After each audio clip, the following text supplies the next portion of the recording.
Violence against women is not a new story. It continues to haunt modern societies. The shocking revelations surrounding the Epstein case remind the world that power and privilege can often overshadow justice.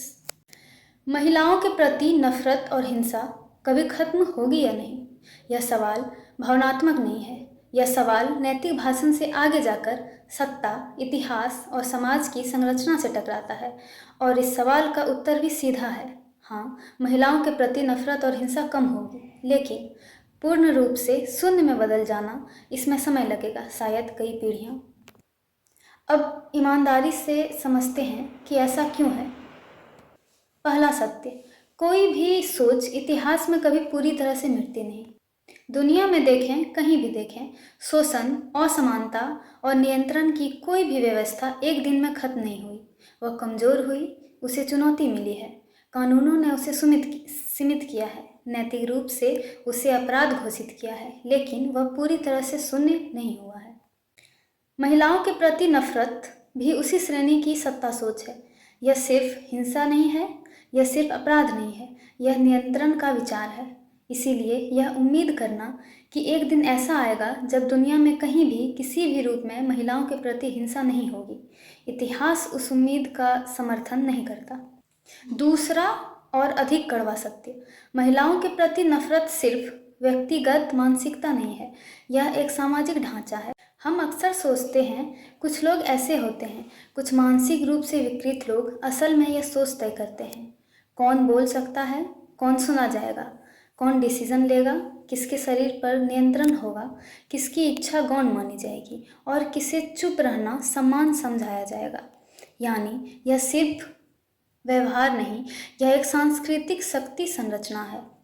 इसीलिए कुछ लोगों के सुधर जाने से यह ढांचा नहीं टूटता। यह ढांचा तभी बदलता है जब नियम, परंपरा, भाषा, शिक्षा और सत्ता सब पर सवाल उठते हैं। तीसरा सत्य, यह समस्या घरों तक सीमित नहीं है, यह संस्थाओं में बैठी है। यह सोच शिक्षा की सामग्री में है, कार्यस्थलों की संस्कृति में है, न्याय की प्रक्रिया में है, प्रतिनिधित्व की कमी में है और उस चुप्पी में है जो हर बार कहा जाता है, अब इस पर बात क्यों करनी है। यानी यह व्यक्तिगत नहीं, संस्थागत समस्या है। अब आते हैं असली सवाल पर। अगर हमारे जीवन काल में यह पूरी तरह खत्म नहीं होगी तो संघर्ष क्यों? क्योंकि संघर्ष का उद्देश्य सब कुछ मिटा देना नहीं होता। संघर्ष का उद्देश्य होता है इसे सामान्य बने रहने से रोकना, इसे नैतिक रूप से अस्वीकार्य बनाना, इसे सत्ता की भाषा बनने से रोकना, इसे अगली पीढ़ी की सोच बनने से रोकना। असल सवाल यह नहीं है कि महिलाओं के प्रति नफरत रहेगी या नहीं। असल सवाल यह है कि क्या वह सम्मान के साथ रहेगी या शर्म के साथ।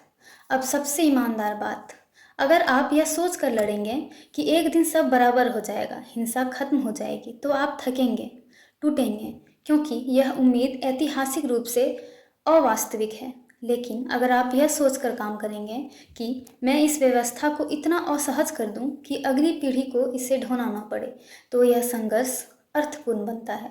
और अब सबसे कठोर लेकिन मुक्त करने वाला सच, आपको दुनिया नहीं बदलनी है, आपको यह तय करना है कि आप किस तरह खड़े थे। इतिहास में सिर्फ जीतने वाले नहीं याद रखे जाते हैं, बल्कि वो भी याद रखे जाते हैं जिन्होंने अन्याय के समय चुप रहने से इनकार किया। जो हम लिखते हैं, जो हम सवाल उठाते हैं, जो हम रोज़मर्रा की भाषा, संस्कृति और सत्ता को चुनौती देते हैं, यह किसी क्रांति की गारंटी नहीं है, लेकिन यह तय करता है कि इस समय में महिलाओं के प्रति नफरत और हिंसा बिना चुनौती के नहीं थी। अंत में एक पंक्ति, पूर्ण अंत शायद न हो, लेकिन पूर्ण चुप्पी नहीं होनी चाहिए। और सच यही है, यही फ़र्क होता है निराशा और विवेक में। And lastly, I would like to say justice must be louder than power and dignity must always rise above fear. The Epstein case opened many eyes, showing how power can hide painful cries. If truth is heard and justice stands strong, maybe hatred and violence won't last long. Thanks a lot.